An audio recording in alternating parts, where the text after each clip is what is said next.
안녕하세요. 의정부 토박이 의정부 지리에 능한 민성부동산의 권소희 대표입니다. 이전 영상에서 분양권 전매 절차에 대해서 설명을 해드렸는데요.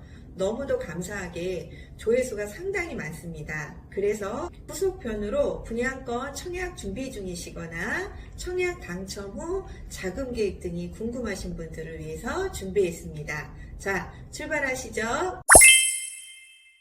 네, 시작하겠습니다. 청약 당첨 후 자금 계획 한 방에 정리해 드릴게요.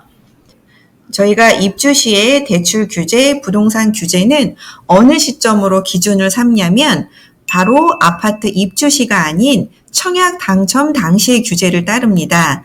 예를 들어서 청약 당첨 당시에 비조정 지역이었다고 하면 양도세, 비과세 기준을 따질 때 2년 보유 요건은 있고 2년 거주 요건은 없습니다. 이런 경우에 잔금 시에 조정 지역으로 규제가 강화되었다고 한들 입주 당시가 아닌 청약 당시에 비조정 지역이었기 때문에 거주 요건은 따르지 않습니다.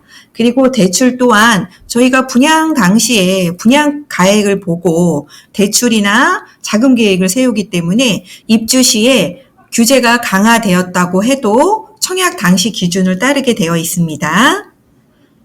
가상인물로 잔금 대출 예시로 한번 진행을 해드릴게요. 신축 아파트 같은 경우에는 입주하는 시점에 미등기이기 때문에 잔금 대출, 즉 집단 대출로 진행을 하시고요. 후치 담보라고 해서 조건에 맞게 디딤돌 대출, 보금자리 론, 또 특례 대출 같은 신생아 특례 대출 등으로 갈아타기가 가능하십니다. 그림에서 보시는 것과 같이 계약금, 중도금, 잔금을 몇 회차씩 내는지 정리를 한번 해보았습니다. 분양가는 현재 총 금액이 7억 46만 원으로 예시를 잡았고요. 분양 대금을 1회차에서 10회차까지 나누어 내실 수 있고요. 그렇다면 1회차당 7,046만 원씩 납부를 하시면 됩니다. 계약금 1회차인 7,046만 원을 납부를 하시면 되고요. 계약금은 대출을 시행사에서 해주지 않기 때문에 직접 돈을 준비하셔서 잔액으로 10%를 납부하셔야 합니다. 중도금은 통상적으로 비조정 지역에서는 6회차까지 내시고요. 조정 지역에서는 5회차까지 대출이 가능합니다. 중도금 대출은 허구에서 보증을 서주는 집단 대출이기 때문에 DSR 규제를 받지 않습니다. 그래서 대출이 조금 완화가 되었고요. 소득이 조금 작거나 주부인 경우에도 대출이 거의 나온다고 보시면 됩니다.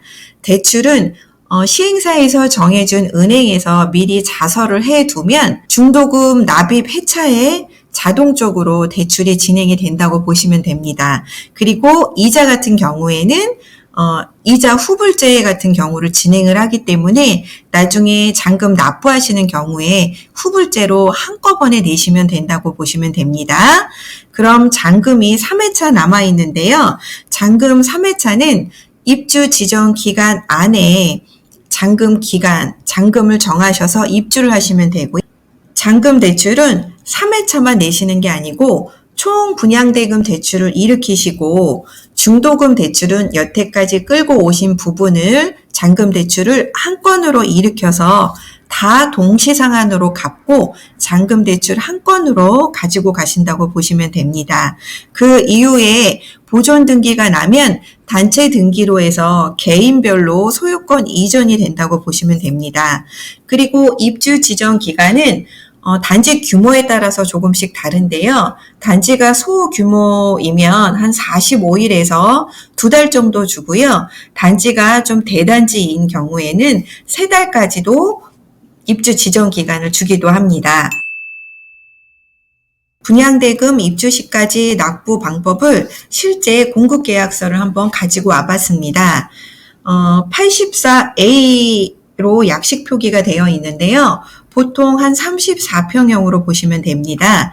그리고 공급 금액에서 합계가 나와 있거든요. 이곳의 분양가는 7억 460만 원이고요. 10번에 나누어 낸다고 말씀을 드렸습니다. 계약금은 10%이고요. 당첨인의 자금 계획을 원활하게 하기 위해서 1차 계약금을 1,000만 원을 받고 나머지 6,046만 원을 계약 후 30일 이내에 준비하셔서 계약금 10%를 내게끔 되어 있습니다. 중도금은 비조정 지역이기 때문에 60%를 나눠 내시고요. 지정 기간에 중도금 대출 자설을 하셨다면 그 해차별로 자동으로 중도금 대출이 진행이 됩니다. 지금 현재 이 공급 계약서의 아파트는 주상복합이기 때문에 입주 지정 기간, 건설 기간이 조금 긴 편에 해당되기 때문에 6개월에 한 번씩 중도금을 내는 것으로 나와 있지만 통상적으로는 중도금 내는 기간이 한 3개월에서 4개월에 한 번씩 낸다고 보시면 됩니다. 그리고 잔금은 30% 입주 지정 기간 안에 지정을 하셔서 입주를 하시면서 내시면 되고요. 마찬가지로 잔금 대출, 분양대금 총액에 필요한 돈을 잔금 대출 받으시고요. 중도금 대출은 같은 날 동시상환으로 상환하시면 됩니다. 그러면 해당 공급계약서에 나와 있는 금액으로 잔금일날 총 납입해야 되는 금액을 정리해 봤습니다. 분양가 총액은 7억 46만 원이고요. 계약금 1회차는 직접 내신다고 했기 때문에 내신 돈으로 잡았습니다. 그러면 중도금 6회차 4억 2,276만 원 내셔야 하고요. 지금 현재는 중도금 대출이 되어 있는 것 뿐입니다. 그리고 잔금 3회차 2억 1,038만 원 잔금 지정 기간 안에 내셔야 하고요. 확장비가 있습니다. 예시로 1,800을 잡았고요. 그 외에 시스템 에어컨이나 옵션을 하셨다고 하시면 그것도 모두 잔금일 날 납부를 하셔야 합니다. 그럼 계약금 10%를 제외하고 나머지 총 내야 되는 금액 예시는 7억 5,214만 원이고요.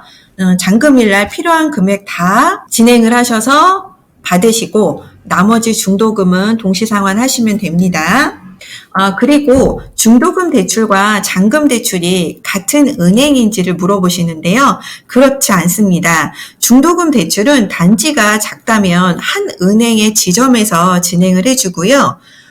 단지가 크다고 하면 동마다 은행이 다 다릅니다. 그리고 잔금 대출 또한 인근에 있는 그 은행의 지점에서 거의 다 진행이 되기 때문에 중도금 대출하고 잔금 대출은 은행이 거의 다르다고 보시면 됩니다. 그리고 그 잔금 대출은 언제 알 수 있냐면 사전 점검일에 가서 확인을 하실 수 있으세요. 여기서 집단 대출이란 무엇인지 간단하게 설명을 해드릴게요. 중도금 대출 같은 경우에는 분양가를 기준으로 해서 5에서 6회차 정도 대출이 되고요. 잔금 대출은 입주 시에 KB 시세 및 감정가를 기준으로 집단 대출을 받는다고 보시면 됩니다. 집단 대출은 등기가 없기 때문에 입주자 예비 협의해야 하고 법무법인에서 은행을 섭외해 와서 집단으로 대출을 일으킨다고 보시면 됩니다. 그 부분은 저희가 사전 점검일 날 가면 그 집단 대출 은행들이 상담을 해주고요. 그때 시세도 대략적으로 아실 수 있으세요. 지금 그림으로 나와 있는 것은 최근에 그 입주한 아파트의 사전 점검일에 제가 나가서 받은 그 샘플입니다. 이렇게 사전 점검일에 가면 그 인근 은행 지점에서 상담을 해주고 집단 대출을 일으킨다고 보시면 됩니다.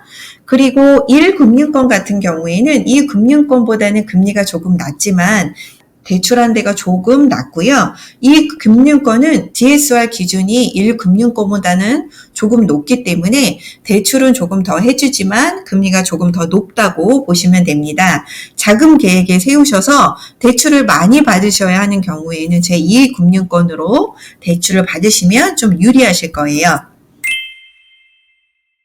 가상인물 예시를 보여드리겠습니다. 연봉 7천만 원의 직장인이고요.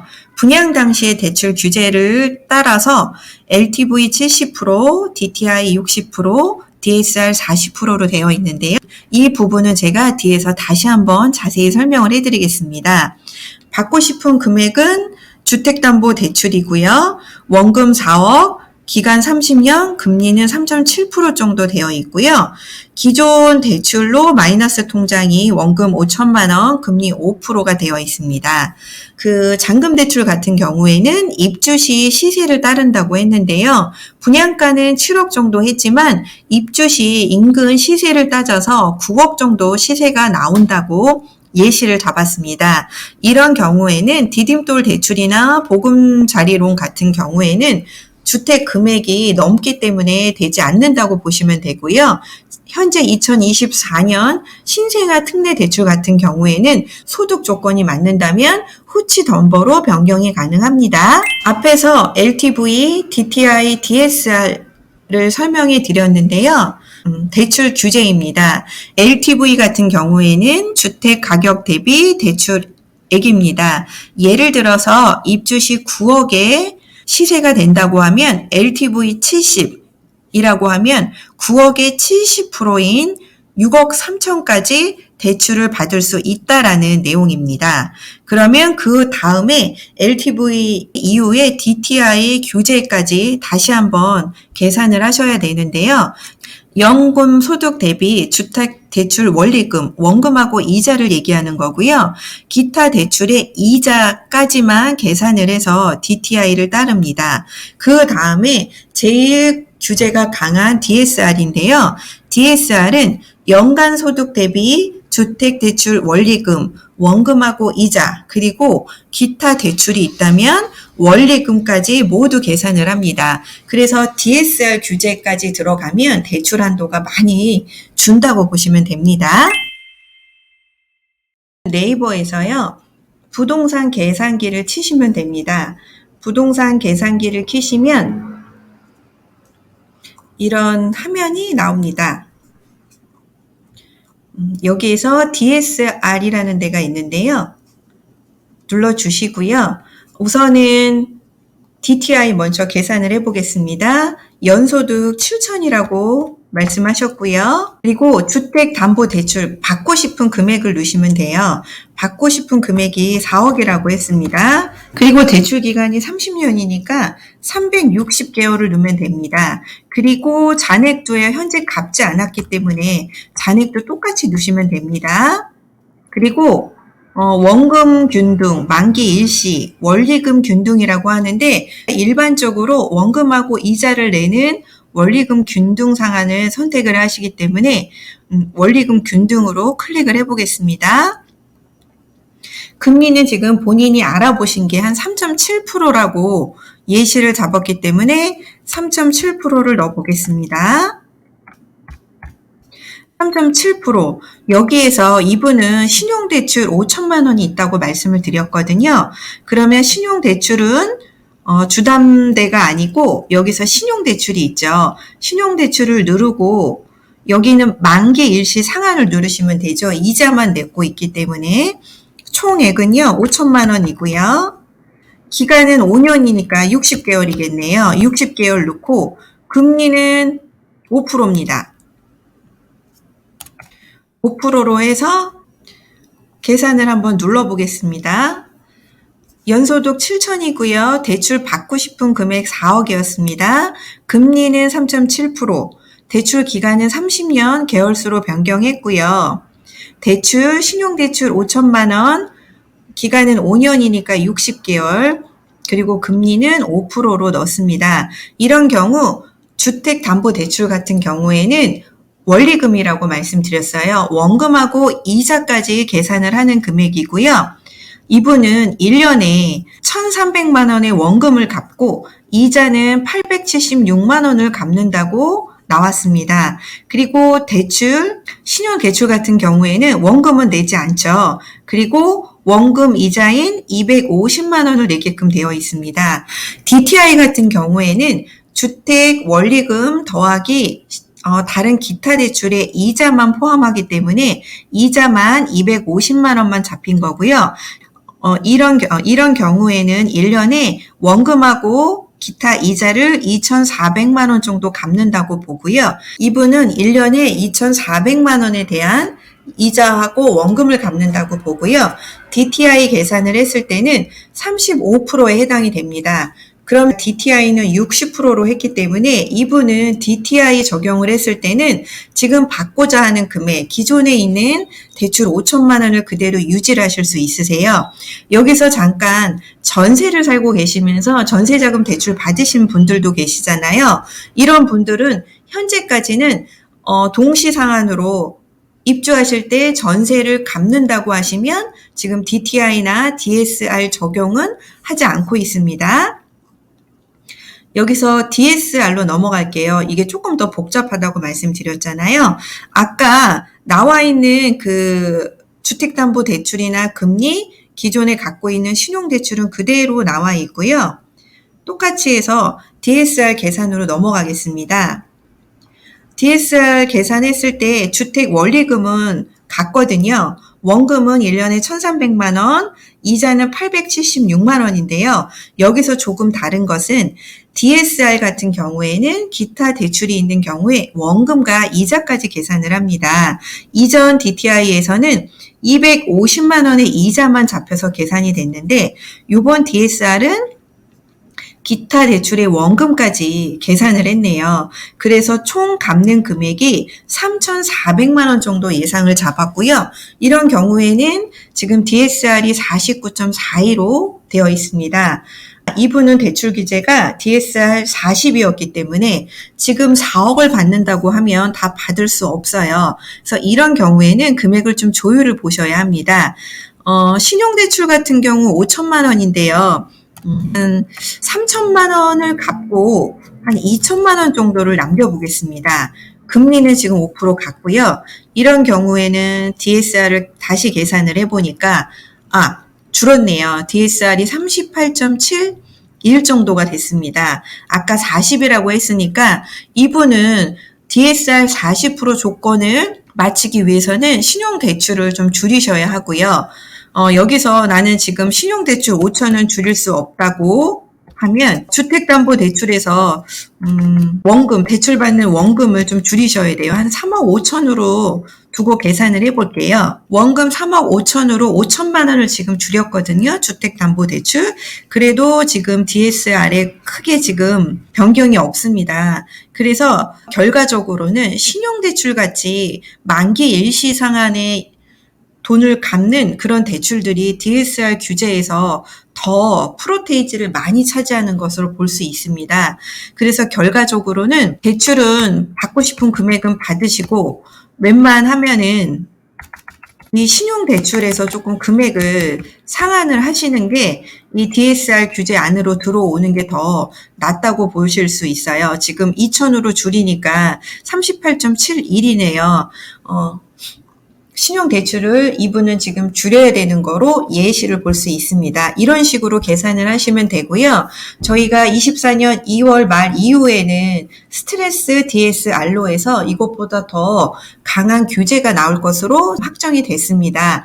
우선은 청약 당시에 스트레스 DSR이 적용이 되지 않았다면 이런 식으로 계산을 해보면 좋을 듯 합니다. 잔금대출 계산하는 거 보셨죠? 잔금대출 계산한 거 이후에는 시행사에서 입주 지정 기간을 정해준다고 말씀드렸는데요. 입주 지정 기간 안에 원하는 날짜를 정하시고 들어오시면 됩니다. 이때는 잔금일날 먼저 입주지원센터에 가셔야 하고요. 입주지원센터에서 중도금 대출 상환한 영수증을 꼭 달라고 합니다. 이런 경우에는 영수증을 직접 은행에 가셔서 갚으신 경우에는 영수증을 가지고 오시면 되고요. 가상계좌를 받아서 입금하시는 분들도 계세요. 이런 경우에는 그 해당 은행 지점에 말씀하셔서 입주지원센터에 팩스로 영수증을 미리 좀 보내놓을 수 있게끔 준비를 하시면 됩니다. 그리고 시행사에 입금한 잔금 영수증은 시행사에서 자체적으로 조회를 할 수 있게끔 되어 있더라고요. 그리고 확장비, 옵션 비용 내신 것도 다 영수증이 있으셔야 하고요. 선수관리금이라고 있습니다. 통상적으로 한 달에 해당하는 관리비를 미리 예치를 하게끔 되어 있는데요. 이 선수관리금 또 그날 미리 납부하시고 영수증 다 내셔야 합니다. 그리고 여기서 체크해 드릴 게 한 번 있는데요. 신축 아파트 같은 경우에는 사달의 이사가 되지 않습니다. 엘리베이터로 이사를 하시게끔 되어 있고요. 엘리베이터 이사도 해철별로 나누어 있습니다. 입주 지정 기간에 이사하는 날 가보면 너무너무 정신이 없고 아수라장입니다. 그리고 또 엘리베이터 사용을 위해서 이삿짐차들이 계속 대기를 하고 있는 상황이더라고요. 모든 분들이 잔금날 이사를 하지 않고요. 미리 잔금을 하고 그 이후에 좋은 날짜를 잡아서 이사를 하시게 되는데요. 이럴 때는 이사를 미리미리 꼭 하셔야 합니다. 그리고 이사 예약은요. 사전 점검일 이후에 그 웹이 있습니다. 자체적으로 웹사이트를 열어서 이사를 할 수 있는 날짜를 지정을 할 수 있거든요. 그런 날짜를 좀 미리미리 알아보시고 예약을 하시고 그리고 이사를 하셔야 합니다. 그리고 그 절차가 모두 끝났다고 하면 취득세를 납부를 하셔야 하고 대출을 받으셨다면 은행에서 지정한 날짜에 전입신고를 하시면 됩니다. 여기서 잠깐 언제부터 분양대금에 대한 연체가 시작되는지 물으시는데요. 본인이 직접 입주하시는 경우에는 거의 대부분 입주 지정 기간 안에 잔금 대출 일으키시고 들어오시고요. 전월세를 마치시는 경우에는 입주 지정 기간 안에 잔금을 치르시지 못하는 경우가 종종 있습니다. 이런 경우에는 입주 지정 기간이 끝나면 바로 중도금 대출 연체, 시행사 잔금 대출이 바로 시작이 되고요. 특히 여기서 중도금 대출 같은 경우에는 은행권 대출이 바로 연체가 시작이 돼서 카드 사용 금지라든지 그 신용상 아주 문제가 좀 있습니다. 그래서 좀 빨리 갚으셔야 합니다. 입주 지정 기간이 지나면 바로 관리비가 정산이 됩니다. 입주 지정 기간 안에서는요, 내가 잔금을 치르면 그때부터 내시면 되는 겁니다. 분양권을 양도하시는 경우가 있는데요. 현재는 분양권은 단기 양도소득 세율로 보셔야 합니다. 개정이 될 거라고 계속 얘기는 하고 있지만 아직 개정은 되지 않았고요. 분양권은 현재 1년 미만은 지방세 포함 77% 세금을 내셔야 합니다. 양도 차익에 대해서 내시기 때문에 양도 차익이 1억이 돼도 77%를 떼면 사실 남는 돈이 거의 없다고 보시면 돼요. 1년 이상은 지방세 포함 66%고요. 개정이 지금 된다고 하면 1년 이상 되면 양도 차익에 대해서 기본 세율이 있습니다. 기본 세율을 한번 보여드릴게요. 전에 1억의 양도 차익이 발생이 된다면 세율 구간은 35%입니다. 세금을 이전보다는 좀 덜 내죠. 그리고 누진세율이라고 해서 1,490만 원은 덜 낸다고 보시면 됩니다. 여기까지 분양권 당첨되시고 계약금, 중도금, 잔금에 대해서 설명해 드렸습니다. 큰 도움이 되셨으면 좋겠습니다. 감사합니다.